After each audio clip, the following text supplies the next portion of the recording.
believe. So all of these activities are part of the new entrepreneurial governance model, and the local governments are turning into intermediaries in this structure. And we see that there are fragmented channels of governance in the city. Now, there are a lot of academicians working in this area who work in the entrepreneurial or neoliberal urban governance area. And this fragmented governance is being shown as a quality of governance itself. However, I believe that with the neoliberal ideology, this is becoming even more entrepreneurial, and it is becoming contractualized, and it is leading us towards such an urban governance system. So I have a research about contractualized governance, and I also talked about the corporate complexity that is created by this fragmentation. And if we are to specify it further, this fragmentation of spatial governance basically shows us that scattered morphology of urban space is becoming more and more visible as projects mushroom in the city, and the city is growing through uncoordinated and complex institutional relations, and there is a diminishing amount of possibilities of building relations between these parties, because it's sort of like it's difficult to see the forest before the trees, because everything is becoming very complex. So in this fragmented landscape of urban governance, of course, it is becoming very hard to define responsibilities and accountability. And I believe actor landscapes is the accurate terminology for this, because to be able to understand the positions of these actors, we need to tackle this issue from a point of the legal dimension as well. And there is the WEEK project that Osman also referred to, and the property investors are being modeled through their financial characteristics, and their institutional and strategic behavior is brought into perspective, and we try to look at what kind of legal impacts this has. Now, actor landscapes are, I believe, a good metaphor to further understand these concepts. So what I mean by actor landscape is the regulations, policies, and laws that are used to coordinate these actor networks. And these create hybrid landscapes of governance in the city, and altogether they govern the city. And there is a new institutional approach that is being followed theoretically as part of all of this. So this actor landscape is being shaped by institutions in a fragmented fashion, and there are different mechanisms that connect parties to one another in every project. And we see that all these mechanisms are mushrooming across the city, and we see that there are some contractual relations that are being introduced, and we see that they are scattered all over the city, and the hybrid governance landscape is formed through these. So in that sense, the actors' relative positions and institutional relationships are very important to understand each project.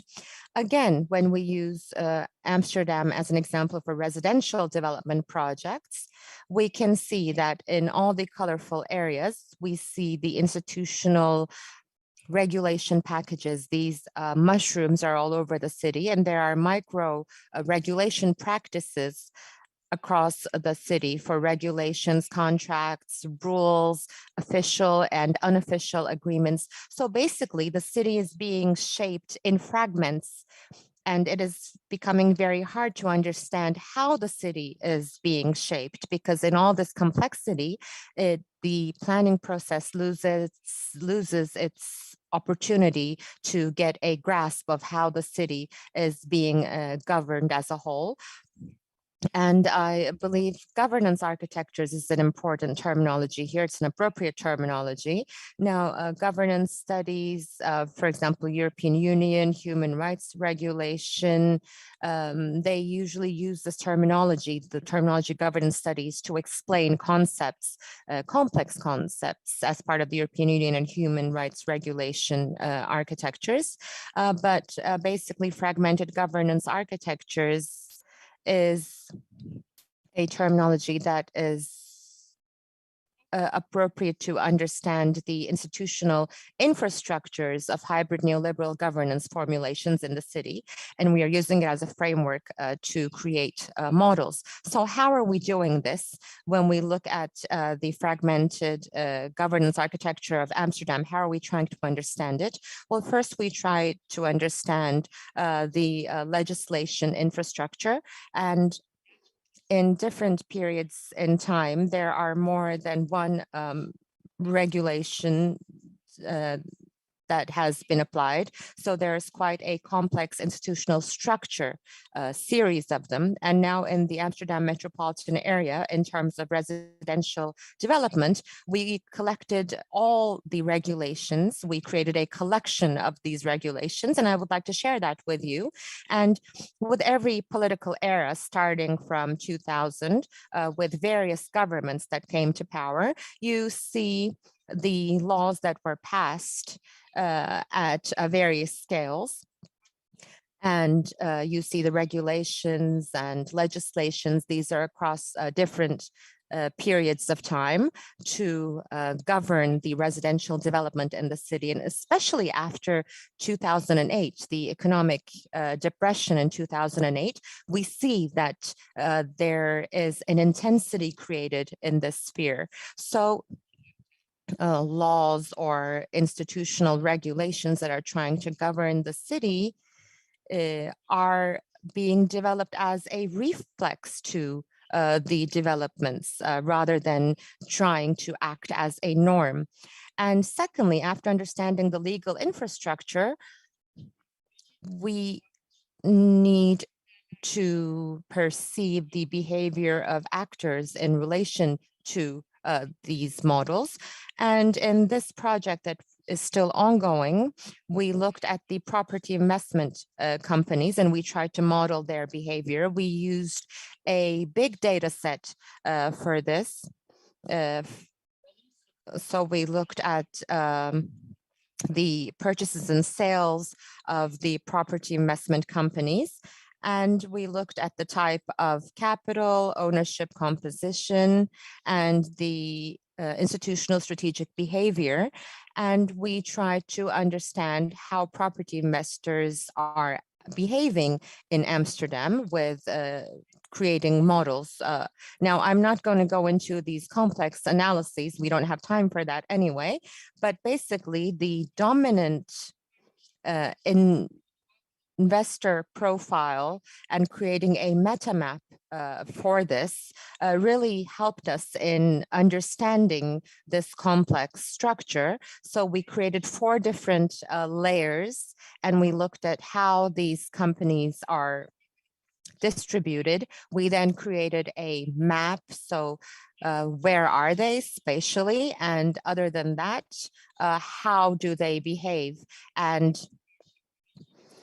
this behavior is relative, I mean, in terms of their reaction to the legal framework or their behavior to one another. And this gave us very interesting tips, actually, about who is governing the city. Now, the city of Amsterdam, to cope with this complexity, is going through an institutional learning process. Sarah Özol, my colleague, is working with the planners and public governors. And she saw that there is a three-phase learning process local governments are going through to understand this concept. So it starts with the creation of alternative tactics, and then the adjustment of individual behavior, and finally the transformation of existing institutions. So this fragmented governance architecture being perceived through the lens of the legal infrastructure was made easier through these activities. And finally, Campbell et al. Have invited us to step aside from standard analysis to understand such landscapes. And in that sense, I basically stated that we need to understand the behavior of actors in relation to the legal frameworks as well. And the capacity of urban governance is basically about the capacity of coping with such a complexity. So even Amsterdam is becoming crippled, if I may, in trying to cope with this landscape. And I believe it is important to understand how the actors are acting in the framework of legal regulations, and the importance of the public sector and local governments is very important. They need to smartly design legal regulations, and I believe they can then improve the collective benefits. So I will end my words here, Asuman. I think I talked a little too long. Maybe we can now move on to the questions. Thank you very much.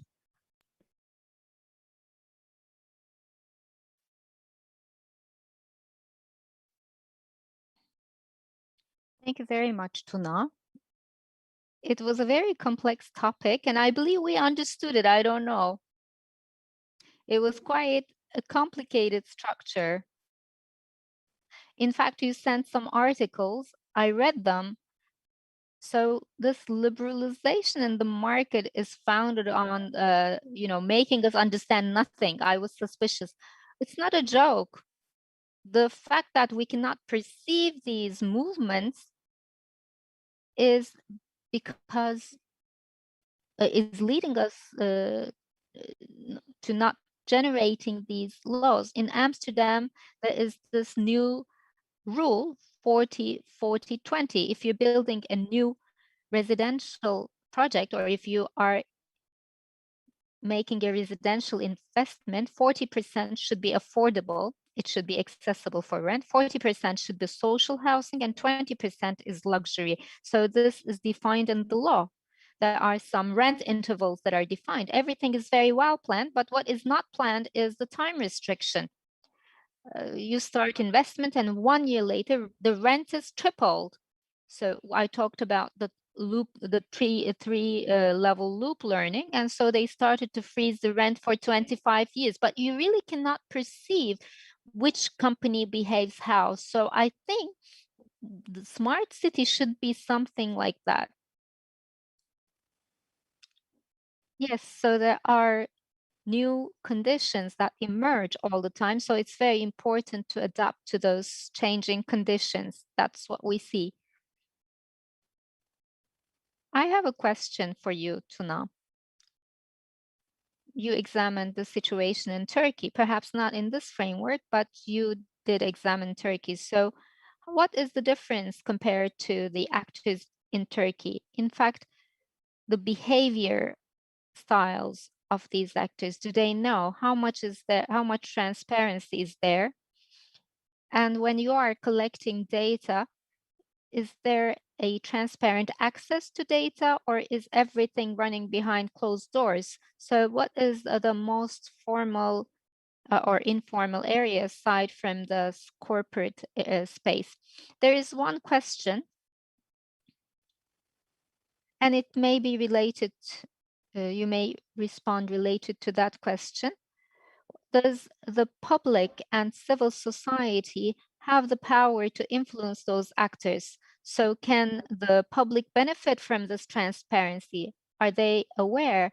And do they have the power to intervene or influence this process? Well, in fact, they are connected to each other. Well, of course, transparency does not exist. It's not a transparent system. That's why I talk about acting smartly. In fact, it's not a system that you cannot learn.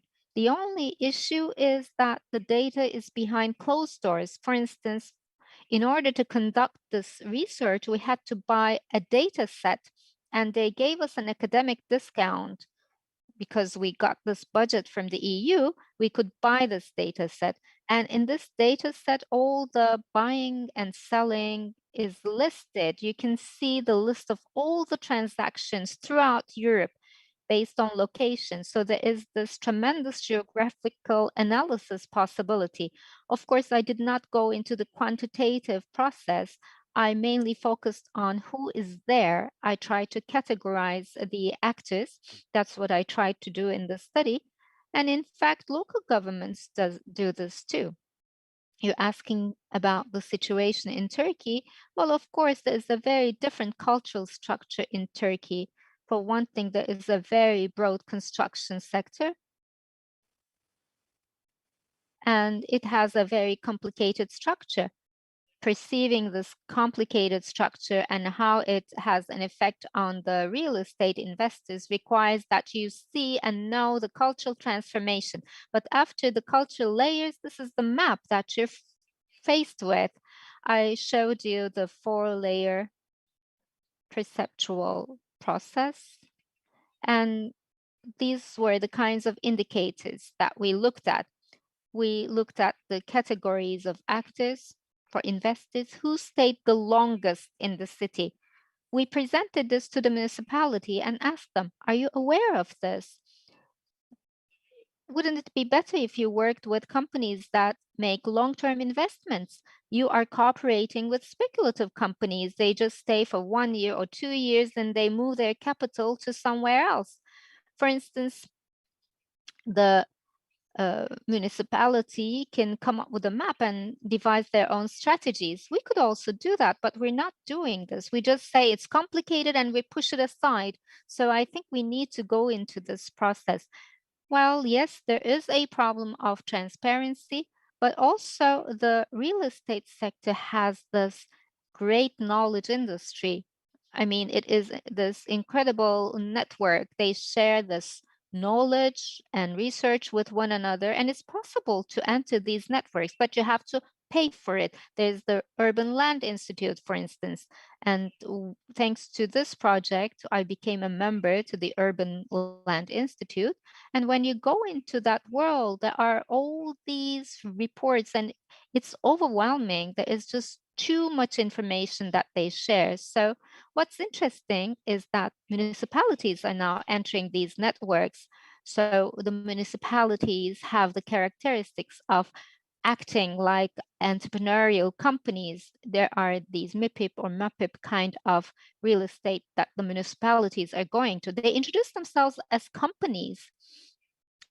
Now, I will link the next question to this. Of course, I think the problem here is that citizens should try to enter these networks, but it's very difficult. It's difficult, but it's not impossible. Anyone who works on this can do it if they can organize around it. But is this a good thing? I believe that this is the biggest negative impact of neoliberalization. Those who can self-organize, those who can build power networks will exclude the others. What does that mean? If you cannot speak the language, if you're an immigrant, if you are a passive citizen, or if you are a shy citizen, you will not voice your demands to the city in the system. So municipalities need new intermediary mechanisms. They need to find and build such mechanisms. It's not impossible, but they should see that there is a need for that because you cannot expect this from citizens. It's going to make everything even more complicated. You're still muted.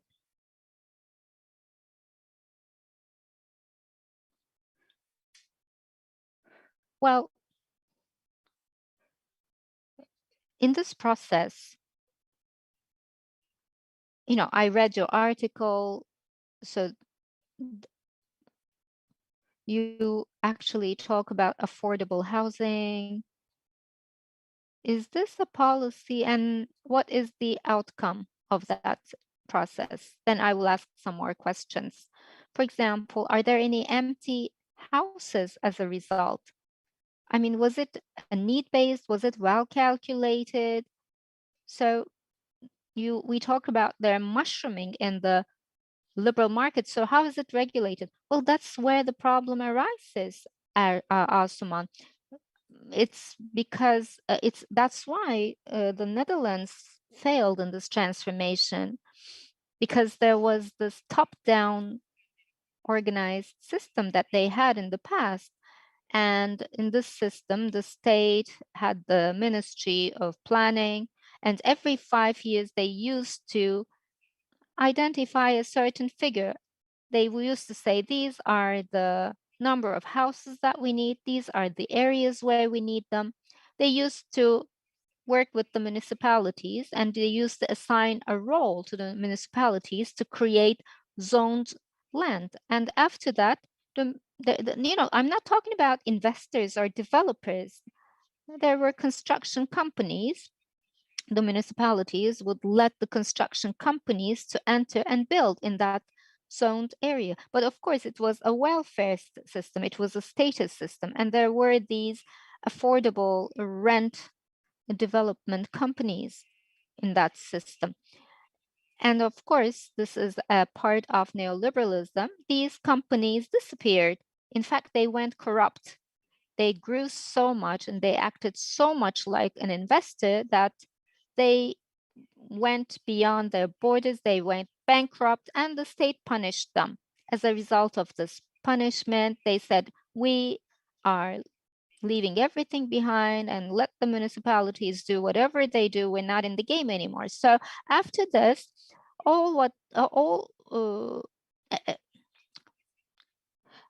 the municipalities transformed this construction process to a certain calculation. They said, we're going to create 3,000 houses in Amsterdam at this date, so on and so forth. That's what they try to do. But there's one thing that they don't understand. That's not how the market functions. The market has its own mechanisms. They will build what they want, when they want, if they want to. That's what they want. You cannot really push them. So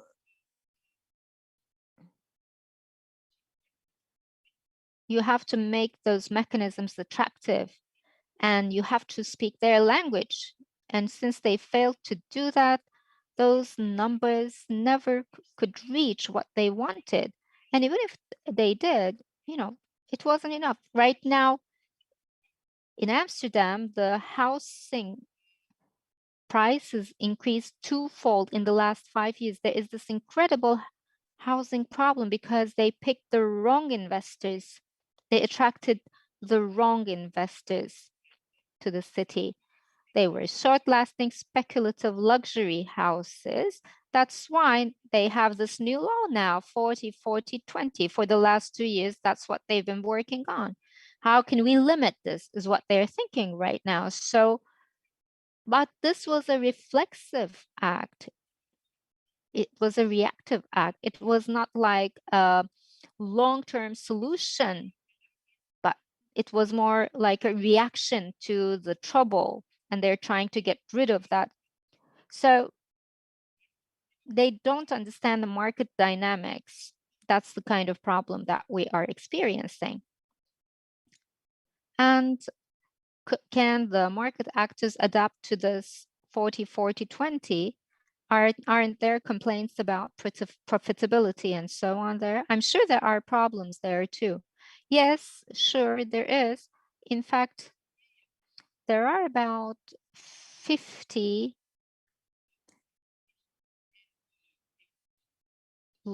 largest companies that make the best investments. We picked them from our data sets. We interviewed them, and we saw some interesting things in these interviews. For example, and this is the case for several companies, they said the same thing. We don't care about 40, 40, 20. It could be 60, 30, 10. If you like, we can create social housing by 60%. We know how to profit.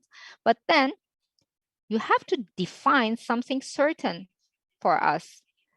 So the problem of private companies with municipalities is this ambiguity, because this year the municipality says the rents will be frozen for 2 years. And these guys start to invest. And then the next year they change this from 2 years to 25 years. You're going to keep the rent fixed for 25 years. But that's not how the private market runs. They make several calculations and you cannot change the rules in the middle of the game. So what they're telling me is that, yes, we can adapt to everything, but we need long-lasting information. They say we want laws and regulations. So I believe there is a misunderstanding here. So in general, the expectation is that the real estate sector does not like rules. I believe it's exactly the opposite. On the contrary, they really love the boundaries. I'm not talking about developers, I'm talking about investors, because the investor is the actor that makes a calculation, that thinks for the long run. They sit down and generate analyses and they try to foresee the next 30, 40 years. And that's why they like the regulations and plans. They want more boundaries. And when it's not the case, they see this as a setback. So they see the municipality as an unreliable partner. And I was very surprised in the interviews when I noticed this. I mean, we always thought the municipalities thought of them as unreliable, but no, on the contrary, they are saying the municipality is changing their minds overnight. So it's very hard to build partnerships with them. And they want to sit down and negotiate all together. So there is a complexity that is still ongoing. Now, Kübra Cihangir Çamur has a couple of questions. I will read them to you. What is the transparency level of these actors? I think we already respond to that a little bit. And how transparently can the organization and financing of companies can be monitored? And were you able to compare the mega, medium, and small scale companies and their behavioral differences based on their approach to planning? Well, now, first of all, their organizational structures. I mean, if you really dedicate yourself to this and enter those networks, you can actually get a perception of this, because especially real estate investors have their own research units, or they work with research companies. So as part of my study, the research that I conducted was on these real estate researchers. And within those networks, they actually share a lot of knowledge. And we can see that they really shape the market conditions. For example, the rent levels, or for how long should there be investments in Amsterdam, 40 year or 30 years. They basically are able to discuss these within their own networks with their competitors, but we don't know about these.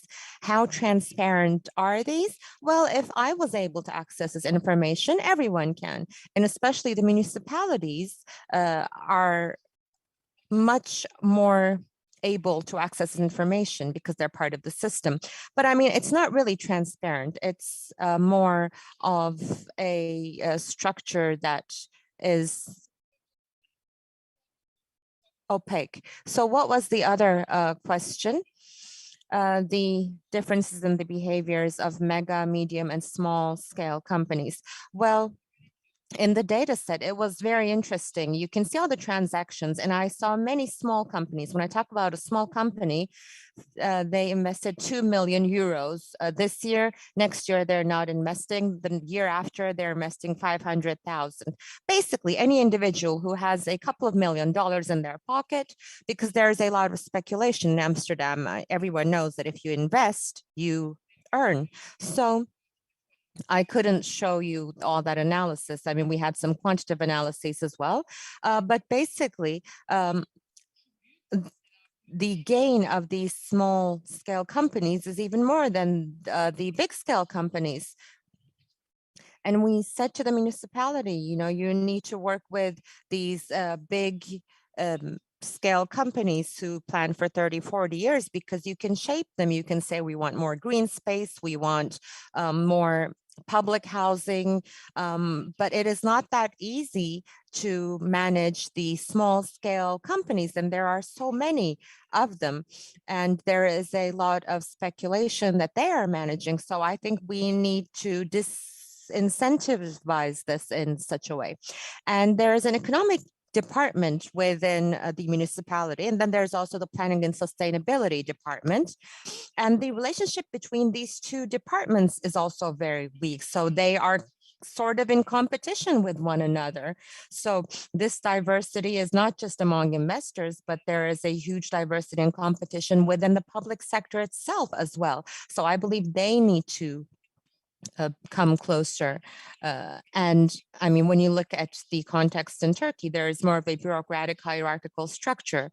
And you know, of course, within that structure, there are some individuals who have better relations with the market actors. You know those. I mean, years ago in Istanbul, when I was doing my research in Turkey, I was working with the intermediaries, like the contracting companies, for example. I mean, he's called the contractor, but he knows all the members of the city council, and you know, they basically connect people. So there are a lot of networks in Turkey as well. So to perceive these, I believe, is not that hard either.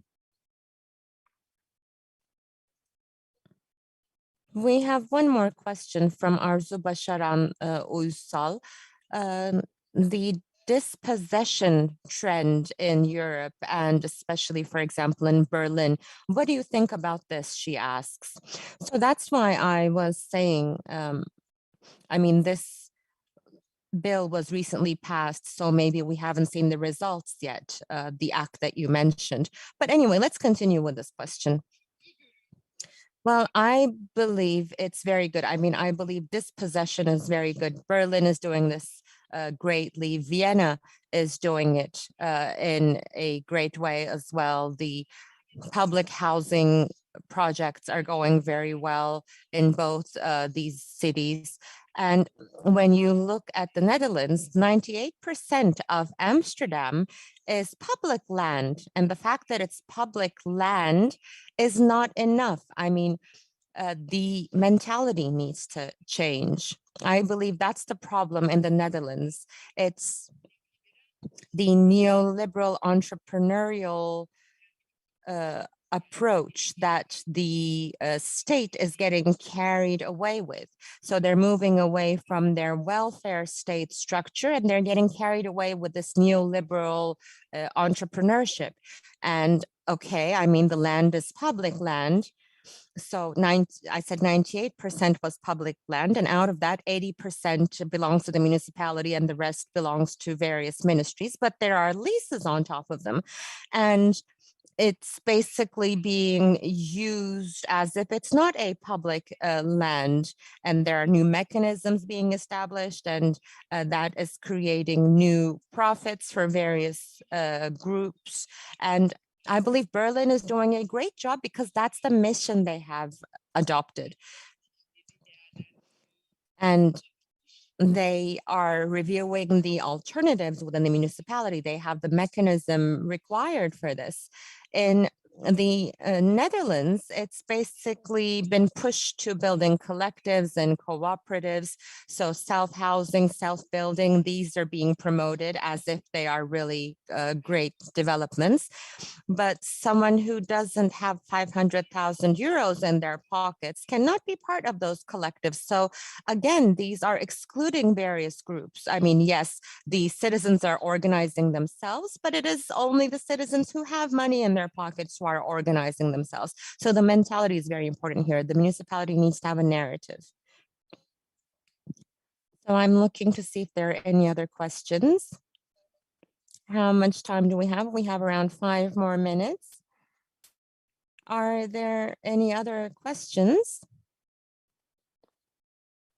I don't see any. Yes, they're saying there were no other questions. Okay, so as we are ending this,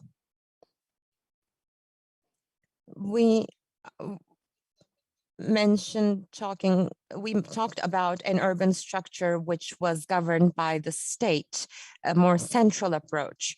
But once this has been eliminated, will this system, the new system in place, create some errors like maybe excess housing or not enough housing? So could there be some weaknesses created by this system? What do you think? Definitely. Or what is required? Because I mean, this is really turning into a free market. I mean, yes, there are certain boundaries in place, but there is a lot of uncertainty about what will happen. Well, there are, I believe, huge problems that are awaiting us because there is, I believe, a shift in the mentality right now. And they had invited me to a meeting at the municipality for the 2050 vision. And I went forward with a critical approach. I said, who do you think is going to be living in Amsterdam in 2050? Because obviously someone from the Netherlands is not going to be able to live here anymore, and it won't be migrants in the classical term we understand it. It will be expats. I mean, you walk into a restaurant, everyone's talking in English. It's very expensive. You can't find a house to rent. Someone who works at the university, an assistant professor. So basically those with middle income, the postdoc students, I mean, it's impossible for them to find a place to rent in Amsterdam. So you can forget about living here unless you are in the higher income group. So there's a lot of speculation going on. And I believe the greatest problem awaiting the city is this, because in 20 years, you are going to have very unexpected populations in the city. For example, families started to move away from the city, especially in the post-COVID era. People started to migrate to the villages. In Rotterdam, you can rent a place for 700, 800 euros, an apartment. In Amsterdam, 1,500 is the cheapest you can find. And it would probably be like a studio apartment or maybe a room sort of place. You would be lucky to find it for 1,500 euros. But then you go a further, a few villages, you can actually find a house with a garden for 700 euros. So that's why families started to migrate away from the city. And as a result of this, the social texture is becoming dismantled. You know, what makes a city is becoming dismantled. And a city without any social accumulation, I believe, is dead. London can live with this, New York can live with this, Paris can, Istanbul can as well. But for a city like Amsterdam, a small city, I believe this would be death. So I have a pessimistic approach in that sense. Okay, Tuna, thank you very, very much. I don't know if there are any other questions. If there are no further questions, the questions were very nice as well, I believe. And thank you for your explanations. So I believe this is food for thought for all of us. We need to think about what our situation looks like. So thank you. And I guess we can end the session now. Thank you very much for having me once again. And maybe, let's end it with a positive remark. Maybe a country like Turkey may be luckier because planning in Turkey, on the one hand, is hierarchical, and on the other hand, there is a capability to manage those gray zones. There is the flexibility required for this. I think the Netherlands is lacking this quality. So I believe societies like Turkey, who can adapt quickly to change, will be more successful in the end. Thank you very much. Good evening. Goodbye.